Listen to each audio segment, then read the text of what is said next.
Good morning, Nikita. Good morning, Carolyn. So, we are now connected on Instagram Live, and this is to introduce the program together, Una lettera dal fronte, a letter from the front, which will begin very soon to be screened in the Castello di Rivoli Theater. So I would like to, first of all, before speaking about the program, ask you how you are, what you are doing, and what you are thinking. Yeah, thank you, Carolyn. Greetings from Kiev. I'm now in an art gallery, which is turned to a bomb shelter. Its space was a bomb shelter before, during Soviet times, during Cold War. So it's a quite safe place. But it's in a very center of the city, surrounded by museums and the building of university. So today is 15th day of Russian invasion, and also it's a part of war which is going on for 8 years already, since 2014. I guess. Yes. Nikita, I'm going to stop you right there for a moment and go back to our Istanbul Biennial in 2015 when you showed a piece called Shelter. You are in a bomb shelter now, and that piece included an installation with 2 levels. There was a bomb shelter on the bottom, and there was a scene on the top, like a diorama, where a bomb had gone through the ceiling. That piece seemed like a premonition of now, but you are actually about to speak to me right now about how this war did not begin 15 days ago.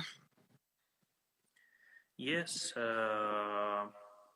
this war goes on for 8 years, and if in the very beginning it was visible to international community, it was in media, then Donbass and Crimea turned to be rather invisible places, or rather not so interesting. It's like this catastrophe which is removed to periphery to make center remain clean and safe. And there on periphery there are plenty of wounds which are rotting all the time. And in some moment, this sepsis touches the center again. Like, I know that lots of people of the West were really surprised about what happened on February 24th. But for Ukrainians, it wasn't like so big surprise. Lots of us knew that catastrophe will move from the east to the center, from east to west. So yeah, we are now not just on a 15th day of catastrophe, but on like 7th year. Yeah. 8th year. 8th year. And can you remind the other people who are watching us about that piece called Shelter? And you are in a shelter now. Yes, I made it on Salt Water, the theory of thought forms exhibition which you curated. The installation was in Istanbul Modern Museum, and it was a huge construction, like actually a small building, or like something between a theater box and a dollhouse, with two levels. On a top level, there was a ruin with stuffed animals. I repeated the photo from a local history museum in Donetsk, destroyed by shelling. This was a very well-known photo for a certain period. There were stuffed animals standing in between of ruins. But I added rubber tires to the ruin, transforming it to something looking like barricade on Maidan. Like barricade and ruin, they seem quite similar in, let's say, some morphological sense. But barricade is optimistic. It's about subjectivity. It's about being ready to defend yourself. And the ruin is about history which like falls on our heads. The lower level of construction was like a bomb shelter, like gray concrete space with a very low ceiling and with beds with several levels. But I use such beds which are often used in agriculture to grow like mushrooms and to grow some like plants which don't need much light.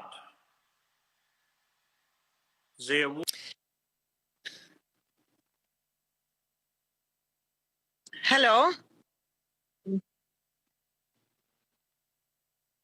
There were no people in museum. So there was a ruined museum and a shelter, top level and lower level. Yes, and somehow the piece was a fraction or an equation that spoke to the horror behind also some form of rational thinking or rationality, and the irrational that's in somehow the rational projects, as if the rational were actually irrational. This makes me think of the dialectic of the Enlightenment and Adorno and the School of Frankfurt. Were you thinking about this somehow irrationality of the rationality of war? Yes, thank you. It's a very good question. Rather yes. It's like being in between of very different logics, like logics of those who make decisions to start the war, to use certain weapons of mass destruction, and the logics of those who survive is very different. And it's so weird that those first formally are political representatives of the second. In fact, it just not so. During the war, it's obvious that political elites don't represent the interests of the population. They are totally like disconnected. This, I'd say, in a very like simple level. But same time, the rationality of war has something to do with like experience and like political culture, political thinking of modernity. Yes. So there's something that the surrealist artists understood about the irrationality of modernity, which became surrealism and was also a reaction to World War I and to some of the horrors of, for example, aerial bombing. Can I ask you a question about the sky in Kiev and in Ukraine, your president is asking insistently to stop the flyover Ukraine. And this has not been done. And it is not done because it would drag the other countries into maybe a nuclear war. Maybe that is what people are afraid of. Why do you think that it would be good, because you have also written this in your Instagram, I think, or somewhere, why do you think it would be a good thing in the long run to stop the airplanes above Ukraine? Yeah, I have very simple answer, because each day brings new victims, like Russian use missiles and aviation, and each day they kill people. Like yesterday, the hospital and this birth house in Mariupol was bombed. They just bombed pregnant women and small children. And it's what is going on every day. So, you know, when death falls from the sky, yeah, we need the sky to be closed. But sure, when I discuss this question with my European friends, mainly Germans, they say that yes, it will be the start of World War III, and that it's unacceptable. And yeah, I don't have much to answer, because these people think about their own lives in the same way as we do, and their governments protect their own population. And But yes, you would not want. compare it with think about a question of political representation during the war. It also very dual. But there is one other aspect, during last decade, Putin speaks about red lines all the time.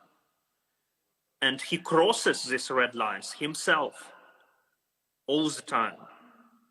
And I'm not sure that United Europe really can protect itself by passivity and by negotiating with Putin. All is goes to catastrophe, and now he's subjective. He's responsible. It's he makes new and new steps. So yeah, I'm not sure that passivity can save us all now. I understand.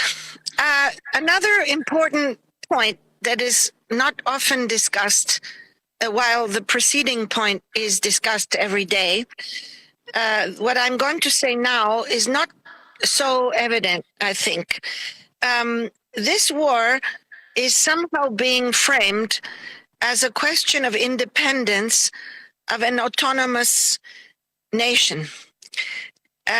While I believe nationalisms are the seed of all wars and have proven to be tremendously negative in history. So I see this, and I would like your opinion after I finish summarizing my opinion.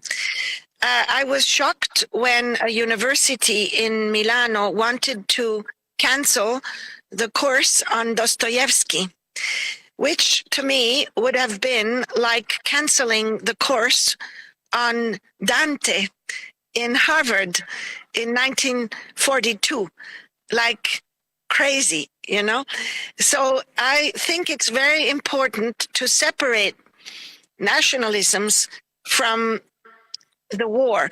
And the history of Ukraine and the history of Russia are so very connected, and even your president speaks Russian fluently, and many people in Ukraine are Russian, or there isn't necessarily an ethnic reason, I think. While what I do think is very important is the question of where a particular state, not nation, but state, wants to be in terms of political organization. So if the majority of the state wants to be in a democracy, in a liberal democracy with freedom of speech and certain forms of freedom that are connected with that political system, which is dominant in Western Europe, then it is enough for them to not want to be within the orbit of a state, not a nation, a state that does not believe in the same form of freedom.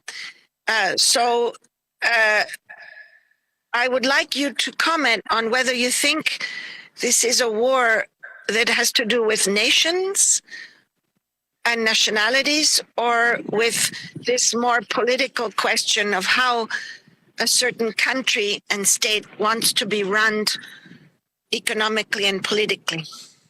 Yeah, Carolyn, what you said is quite like obvious for me, and mostly I totally agree.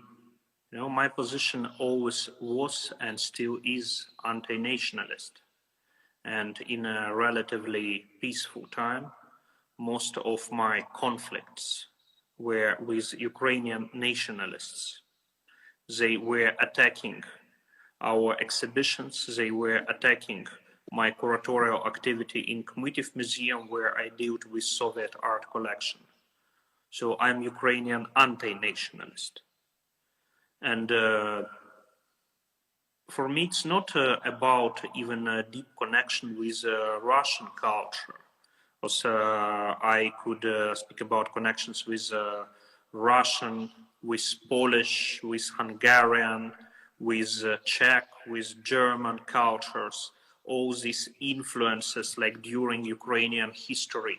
And these influences are extremely important for us. And anyhow, I will continue reading like Dostoevsky or Harms or Khlebnikov independently from how this war will go on and what will be the finish. For me, these are like different issues, and also a lot of like Russian like artworks, like pieces of literature really help us understand what we are dealing with. It's about understanding of Russia, and also maybe understanding it through the lens of Chadaev, like early Russian dissident and genius who was like considered a madman officially, like in Russian Empire, who told that somehow Russian catastrophes are the lessons for the rest of the world. Somehow in different periods, different countries step into catastrophe, which turns to be a lesson to the rest of the world. And it's also somehow about Germany, about Italy, and maybe on some new historical steps, it will be about countries which are now like a bastion of liberal democracy.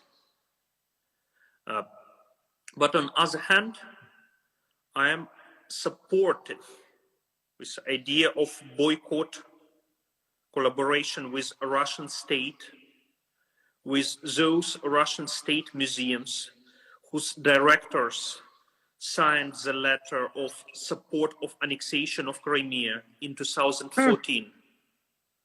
Like, you know, directors of biggest Moscow museums, of State Center of Contemporary Art, they signed the letter that we are totally supportive in a question of annexation of Crimea. We support our president. And yeah, I had like an honor to refuse from like the show in Garage together with Vlada Nakoniechna and Mykola Ridna, Ukrainian artists, from the Moscow Biennial, Moscow Young Artist Biennial. And just short time ago, I was invited to quite a well-known show, Diversity United, under patronage of Macron, Steinmeier, and Putin. And sure, I rejected this kind of proposal. So for me, it's not about canceling Russian artists or writers, no. Lots of them are just open anti-Putinists, but about canceling collaboration with Russian state and corporate money, which supports Putin's war machine. So there is a difference. Yes, I understand. Okay, let's ask you about the relationship between art and art making and the artist and the society. So I often think, when I think about you in Kiev, I remember Manet on the barricades in Paris during La Commune de Paris around 1870. And I remember the letters that I read that he sent to his wife, who was in the south of France. I believe they were sent by pigeons because Paris was under siege, and they were communicating with pigeons. I guess a little bit like Starlink right now, but of the time they could cross over the siege. What do you think is the capacity and the ability of an artist to impact positively this situation? And why are you doing what you're doing every day, talking to journalists and setting up programs and projects like the one we are going to see in Castello di Rivoli shortly? So what is your feeling around the possibility of artists directly or indirectly to affect the world? It works on different levels. In a situation of urgency, it works like some increasing visibility of Ukrainian catastrophe. Just we make an artistic event, we got attention of cultural community and of mass media, and the war in Ukraine becomes more world. But on longer terms, in a bigger distance, art works as an instrument of understanding. It uses the mechanisms of intuition and imagination to clarify the world. Even, you know, this like Heraclitean darkness of art, its untransparency, makes the world more transparent.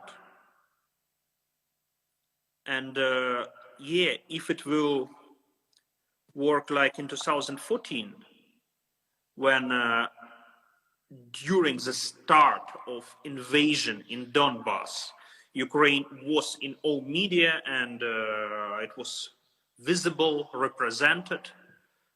But like a year after, like it went a bit out of fashion, and this wound was rotting in silence.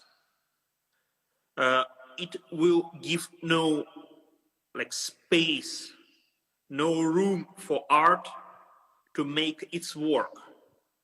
Because yeah, there is a second level, working on a long distance. And for our screening in Castello di Rivoli, I tried to choose the works which can make Ukrainian situation more transparent, more clear, more visible, but also to work on reflection, to do this work of understanding, to start maybe our common work of understanding Ukraine in relations with the rest of the world. So I hope for longer distance as well. I'm really grateful for all the possibilities of these projects, like in support of Ukraine, of these acts of solidarity. It's extremely important. But also I have a hope for the possibility to work on longer distance. Longer times. Yes. So let's think about longer times. What are your plans? Will you leave if things get worse? Will you stay? What do you think will happen with you over the next days? Yeah, Carolyn, as you may know, people of male gender cannot cross the border of the country anyhow. And there is still some possibility to move to the western part of the country, which is a little bit safer. As for today, we don't know what will be tomorrow. For now, I'm staying in my gallery shelter. I arranged even a small group show here,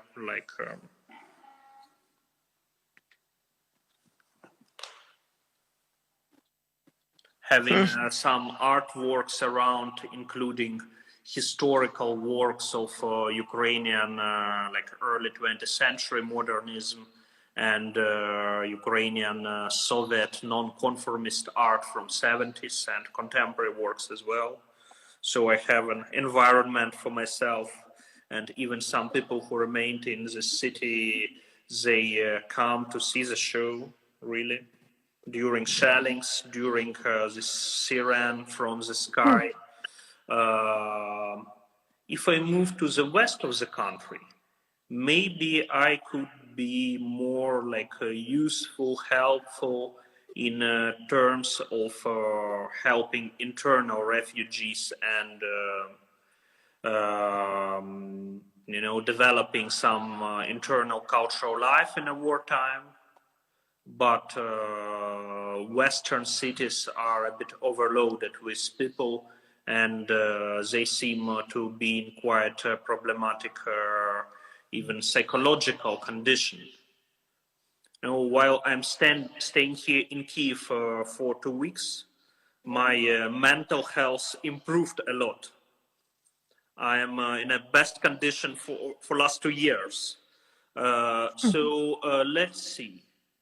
Maybe I'll move if I'll feel that I need it and that I'll be more needed.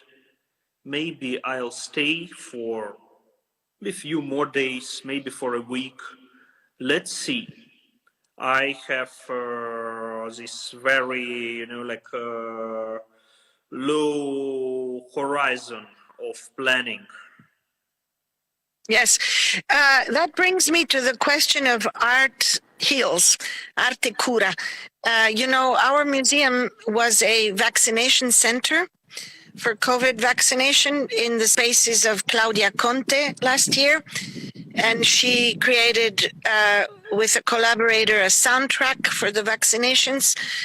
So as you may know, since we worked together years ago, I'm very interested in the relation between art and healing in general, coming from a kind of Melanie Klein background of thinking.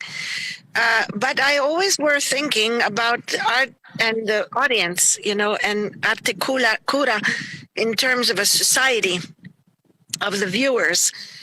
These days with you on the emails, I've been thinking that l'arte cura also the artist. So all the work that you've put in selecting these videos and in writing to the other artists and in writing the short synopses with Giulia Colletti and so forth was somehow a form of therapy for you, for the artist, which is both a very ancient idea, you know, and a very maybe new idea. What do you think? It can work as a healing. Sometimes it works like a healing with a small, like doses of poison. Like art can work as a poison as well. It's but you mean very dual. Yes, but a poison you mean when it becomes propaganda? No, it's differently. Even like deconstruction of propaganda narratives can work as a like healing with a poison. That's very interesting. It brings us back to surrealism and to your roots, I think, in surrealist thinking. So very well. Now, that makes me think of Antigona. I didn't know Antigona's work until you showed me the work recently. Can you speak about this collaboration with your piece? I think it's called Liquid Skin. That is in the videos that we are seeing, where you're also referring to self-hurting and how you worked with this other artist and who he or she or they is, and this kind of edge between the horror movie, the porno, and the contemporary art video. Yeah. Antigona is like a star of Ukrainian underground queer scene. She makes ongoing series of so-called porn horrors. And in a film Lucid Skin, I wrote like scenario, a screenplay, and I played the main role of like a male person punishing himself for his masculinity, like and transforming it into some sort of magic ritual. Actually, when I like hurt my face and body with a knife in this film, I do some sort of like magics. And then this person goes to some nightclub, like which is like a safe, non-binary space. But just near the entrance, this person is attacked by some like brutal, aggressive, homophobic guys, actually played by brilliant Ukrainian anarchist, pro-feminist artists. Actually, all the roles in film are played by Ukrainian artists. How interesting. And it's one of the longest series of Antigona's films. In her practice, she like uses the base of her own experience, and it's really like terrible experience of rape, experience of violence, and also her work deals a lot with like mental health issues. Oh yeah, and her work was censored a lot, like in Ukraine, in Poland. Like in Poland, like there were like homophobic attacks on exhibition called Fear with her works. So exhibiting Antigona still somehow is very, very problematic. She's very strong in her works and she goes on. Currently, she's in Paris. She's a refugee. Are you making any art right now? Yes, I do drawings in my shelter. I make sketches of some sculptures and installations. I work on some shows on a distance. You know, like every day, I give like 5 interviews, have to cook some hot food in other place to bring it here. And then in the very evening, I can draw and write a diary. So it's like quite a special working regime. Well, maybe if you'd like to add one last thing that is not a answer to any question of mine, but something that you may have wanted to say, I would invite you to do so. And then perhaps we should watch these fantastic videos and films that you've sent over the ether to Castello di Rivoli. Yes, thank you, Carolyn. Thank you so much. Yes, these films were created in different years by artists of different generations, and I have a feeling that all together they are like quite a deep and complex story about what is Ukraine and what is the mode of survival and of life here. Even more, survival and life and death. Most of these works could be treated as like openly political, but anyhow, all art is political. It's just about being consciously politically engaged or being a product of political relations. And these works are politically engaged, but on very different levels. They exist on different levels of political reflection, like, let's say, from journalism to philosophy. And yeah, they have a lot of context. This screening is not so like deeply prepared. It's an example of acting in situation of urgency. But I believe they'll give a lot of new knowledge to the audience, and that our project works both on short and a long time distance. And thank you. Thank you very much, Nikita. So to everyone who's listening, the Instagram Live will turn off very soon, and we will be screening at Castello di Rivoli from 11 a.m.